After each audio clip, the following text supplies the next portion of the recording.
Igreja, boa noite que está nos acompanhando agora na live, boa noite para você que está no Instagram, no Facebook.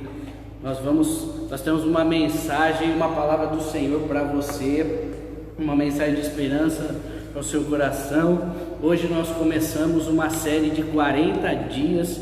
Grave bem isso, nós vamos ficar por 40 dias, todo dia nós teremos uma ministração de esperança para o seu coração, todo dia nós teremos uma mensagem, uma palavra de Deus para a sua vida, para a sua casa, para a sua família. Hoje sou eu e amanhã todo o time da liderança da nossa igreja estará aqui, cada um em um dia para abençoar a sua vida, para ser canal de bênção na sua vida, amém, queridos? Quero começar com uma oração para que o Espírito Santo tenha liberdade e me use e use todos aqueles que por aqui passarem para falar ao seu coração, amém? Feche os seus olhos aí onde você está, na sua casa, com a sua família, que nós vamos orar.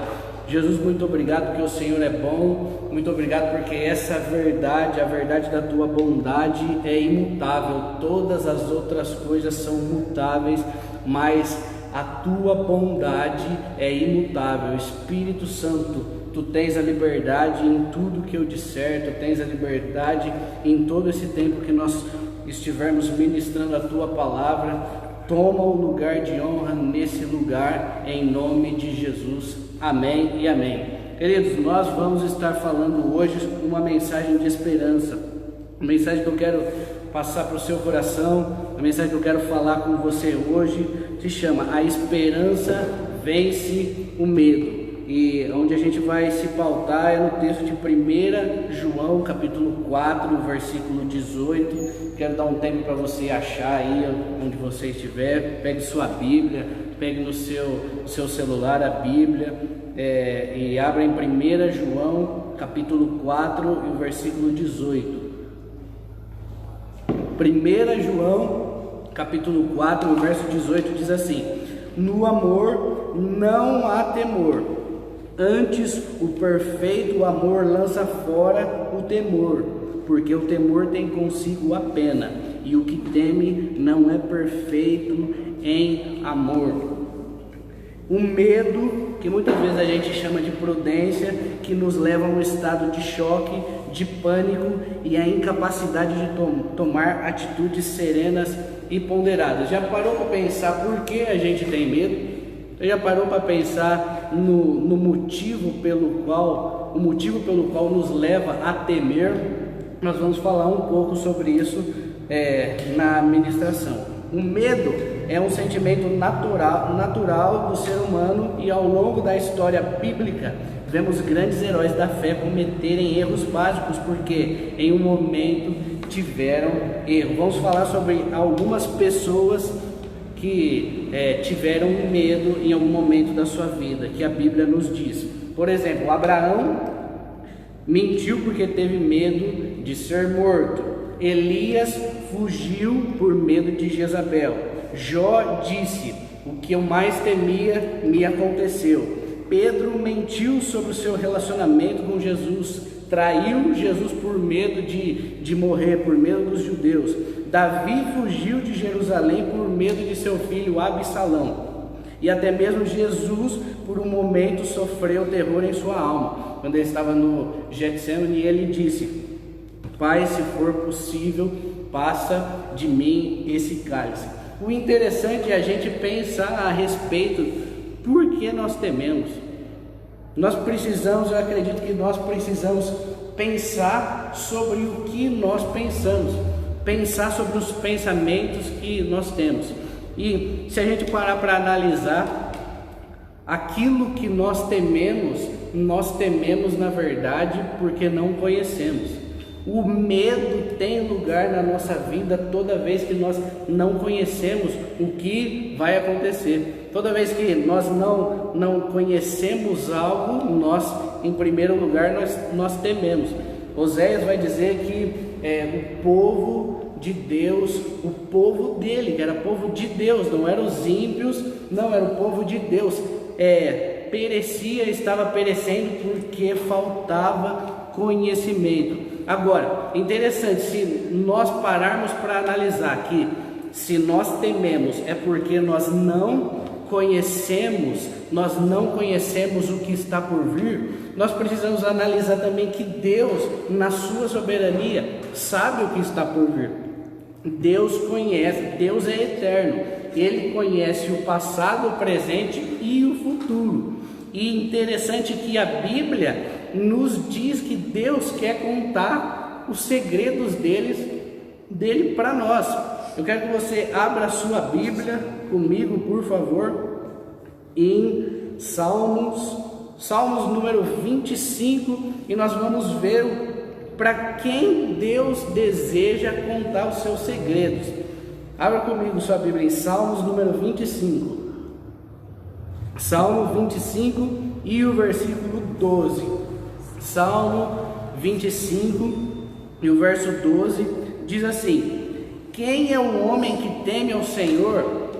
Ele o instruirá no caminho que deve seguir. Viverá em prosperidade e os seus descendentes herdarão a terra. Agora se liga no verso 14 de Salmo 25. Diz assim, ó: o Senhor confia os seus segredos aos que o temem e os leva a conhecer a sua aliança. Sabe, querido, eu acredito que em tempos de crise, Deus quer nos levar a um relacionamento íntimo e sincero com Ele. Nós conhecemos quem é cristão, quem frequenta uma igreja evangélica. 99% das pessoas que professam a fé cristã conhecem o texto de 2 Crônicas 7,14. O Diante do Trono tinha uma música muito famosa e falava: se o meu povo que se chama pelo meu nome. Eu sei que você que está me acompanhando aí e é cristão e frequenta a igreja, você conhece esse texto de 2 Crônicas 7,14. Se o meu povo que se chama pelo meu nome se humilhar e orar e se converter dos seus maus caminhos, então eu ouvirei dos céus, perdoarei os seus pecados e sararei a sua terra.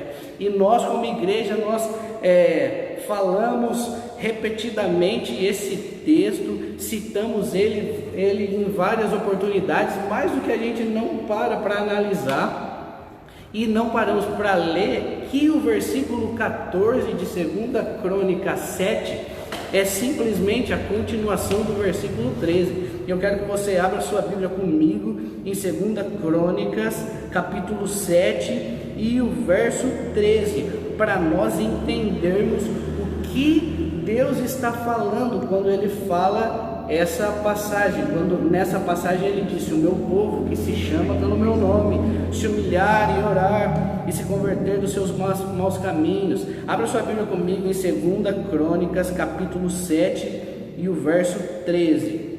Olha que interessante o que o texto bíblico nos diz, nos ensina. 2 Crônicas, capítulo 7 e o verso 13 diz assim: Deus falando para Salomão, diz assim: se eu fechar o céu para que não chova, ou mandar que os gafanhotos devorem o país, ou sobre o meu povo enviar uma praga. E aí Deus fala: se o meu povo que se chama pelo meu nome se humilhar e orar, buscar a minha face e se afastar dos seus maus caminhos, dos céus o ouvirei, perdoarei o seu pecado e curarei a sua terra. Sabe o que Deus está falando nesse texto? Se eu fechar o céu para que não chova. Pensa, a economia da época era baseada em agricultura. A economia da época era baseada em agricultura e em pecuária. Se não houvesse chuva, haveria pobreza. Agora, Deus fala: se eu fechar o céu para que não chova, ou seja, entenda-se, pobreza. E aí continua, no versículo 13 de 2 Crônicas 7, ou mandar que os gafanhotos devorem o país. Então, num cenário que já havia pobreza, ele está falando que aquilo que o povo tinha agora ia ser destruído pelos gafanhotos. Ou seja, depois da pobreza o que vem? A miséria. E Deus continua falando: ou sobre o meu povo enviar uma praga. Ou seja, onde tinha pobreza virou miséria. e onde havia miséria, agora está reinando a miséria e a doença. E o que Deus fala que é para o povo dele fazer nesse estado de calamidade pública? Se o meu povo que se chama pelo meu nome se humilhar e orar. Deus, em toda a história, ele sempre quer levar os seus discípulos ao arrependimento, ao quebrantamento e principalmente a uma vida de intimidade com ele. Se você parar para pensar, eu queria que você meditasse nisso comigo agora. O que mais chama a sua atenção quando você pensa em Jesus? O que mais chama a sua atenção quando você fala sobre Jesus? Alguns podem dizer que eram os milagres que ele fazia, que eram os mortos que ele ressuscitava, que eram os pães que ele multiplicava, que eram os paralíticos que ele fazia andar. Mas eu tenho uma coisa para te dizer. O que mais chamava a atenção dos discípulos, das pessoas que conviviam mais próximo de Jesus, não eram os milagres que Jesus fazia, não eram os pães que ele multiplicava, não eram os mortos que ele ressuscitava, mas o que mais chamava a atenção dos discípulos era uma vida de oração e de intimidade que Jesus nutria com o Pai. Em Lucas, no Evangelho de Lucas, a Bíblia fala que os discípulos se achegam a Jesus e pedem para Jesus ensinarem eles a fazerem uma coisa. Eles falam: mestre, ensina-nos a orar. Os discípulos nunca pediram para Jesus ensinar eles a curar pessoas. Os discípulos nunca pediram para Jesus ensinarem eles a expulsar demônios. Os discípulos pediram para Jesus uma coisa: mestre, ensina-nos a orar. Porque Jesus, o que mais chamava a atenção dos discípulos na pessoa de Jesus Cristo era a vida de comunhão e de intimidade que ele nutria com o Pai. Amém, querido?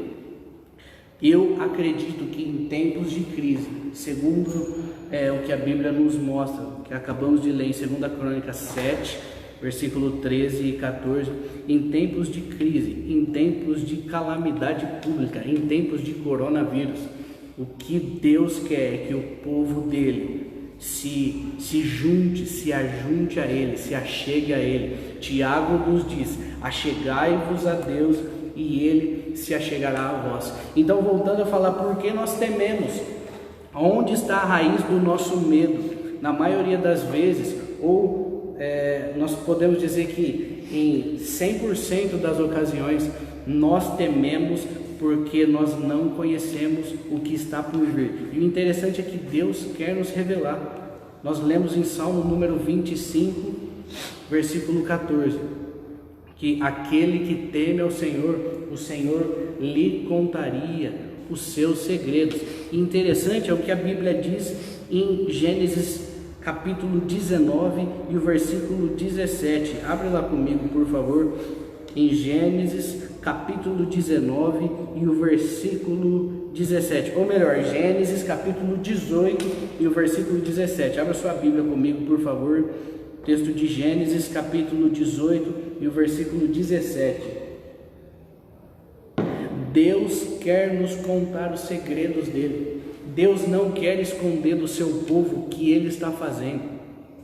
E tanto isso é verdade que em Gênesis capítulo 18, versículo 17, a Bíblia diz assim: Deus dizendo: então o Senhor disse: esconderei de Abraão o que estou para fazer?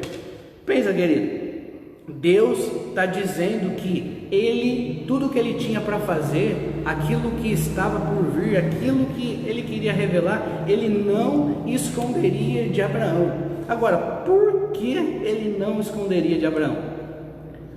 Eu tenho a resposta, a Bíblia tem a resposta. Tiago capítulo 2, versículo 23 diz assim: cumpriu-se assim a escritura que diz: Abraão creu em Deus, e isso lhe foi creditado como justiça, e ele foi chamado amigo de Deus. Sabe por que Deus queria contar? Deus contava os segredos dele a Abraão, porque Abraão era amigo do Senhor. Abraão era amigo de Deus. Nesses tempos de crise, Deus quer que você seja amigo dele. E interessante é que uma amizade, a amizade germina em um ambiente de intimidade, em um ambiente de comunhão, em um ambiente de relacionamento. Nós precisamos nutrir um relacionamento íntimo e sincero com Deus. Nós não podemos ser filhos semanais de Deus, de domingo. Nós precisamos manifestar o caráter de Deus todos os dias. Esse é o nosso chamado.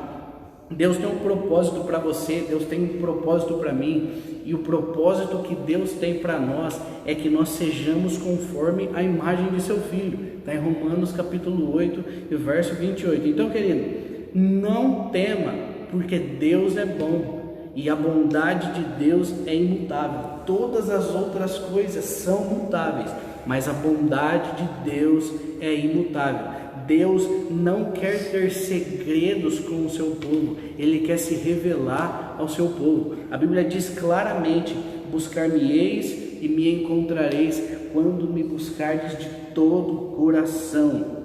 Amém, querido? Quero continuar a ministração. O que levou a esses homens a triunfarem sobre si mesmos e sobre as circunstâncias adversas em que se encontravam? Uma coisa: a esperança gerada através da fé. Claramente a Bíblia nos diz: ora, sem fé é impossível agradar a Deus. Já parou para pensar que as coisas mais importantes da sua vida são invisíveis?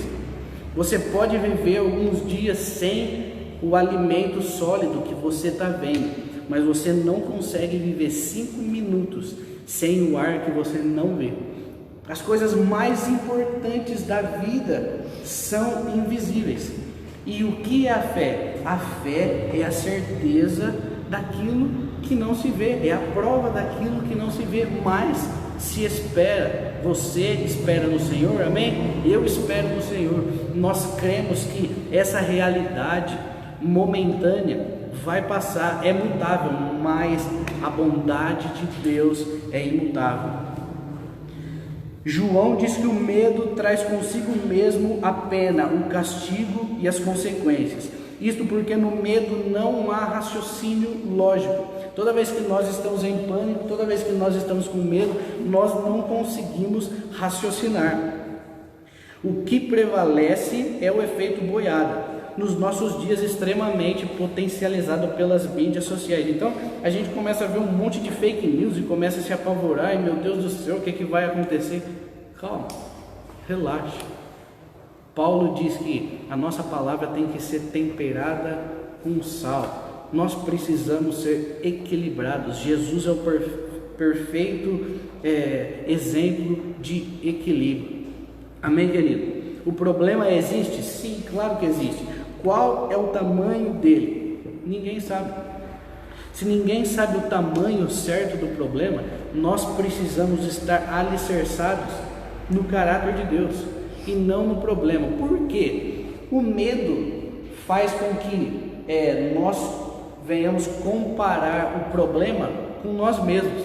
E se a gente compara uma situação invisível com nós mesmos, a gente vai ficar mais apavorado. Agora, a fé faz a gente comparar qualquer situação com Deus. Querido, qualquer situação, se for comparada com Deus, é certeza de vitória.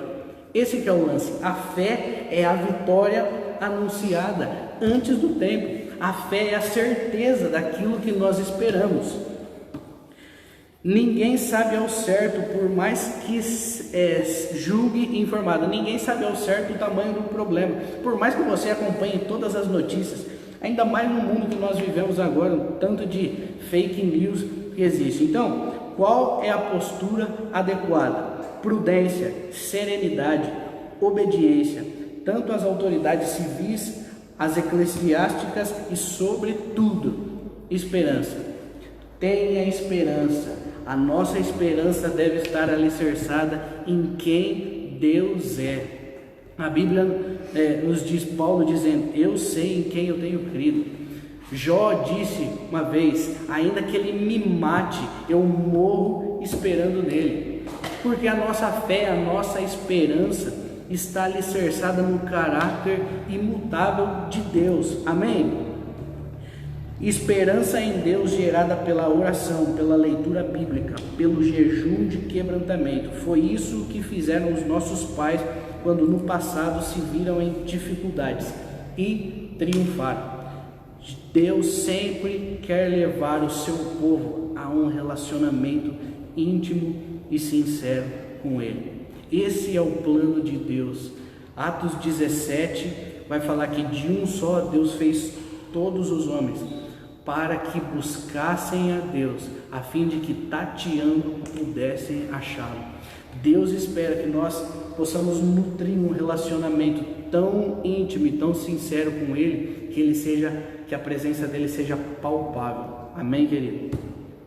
Ora, nós triunfaremos também, sem medo, sem pânico, em Cristo somos mais que vencedores. Quero deixar essa palavra para você. Tenha esperança, se apoie em quem Deus é, porque a verdade imutável é que Deus é bom. Amém, querido? Essa foi a primeira live, a primeira série dos 40 dias de ministrações que nós teremos aqui. Quero pedir para que você todos os dias às 8 horas nos acompanhe. Nós estaremos ao vivo, cada dia uma pessoa vai trazer uma palavra ao seu coração, uma palavra de edificação. Junta o pessoal da sua casa, junta a sua família e nos acompanhe nas redes sociais. Todo dia às 8 horas nós estaremos aqui sendo igreja. Amém? Eu queria orar com você. Feche seus olhos aí onde você está. Espírito Santo, nós te agradecemos por tudo que o Senhor tem feito. Nós cremos na tua soberania, nós cremos que tudo o que o Senhor faz é bom. Nós te agradecemos por tudo que o Senhor tem feito em nós, através de nós e apesar de nós. Pai, que sejam dias de edificação e que pessoas sejam tocadas pela tua palavra. É o que nós te pedimos, é o que nós te agradecemos, em nome de Jesus. Amém. Até amanhã, querido, e que Deus abençoe a sua vida e a sua família. Até mais.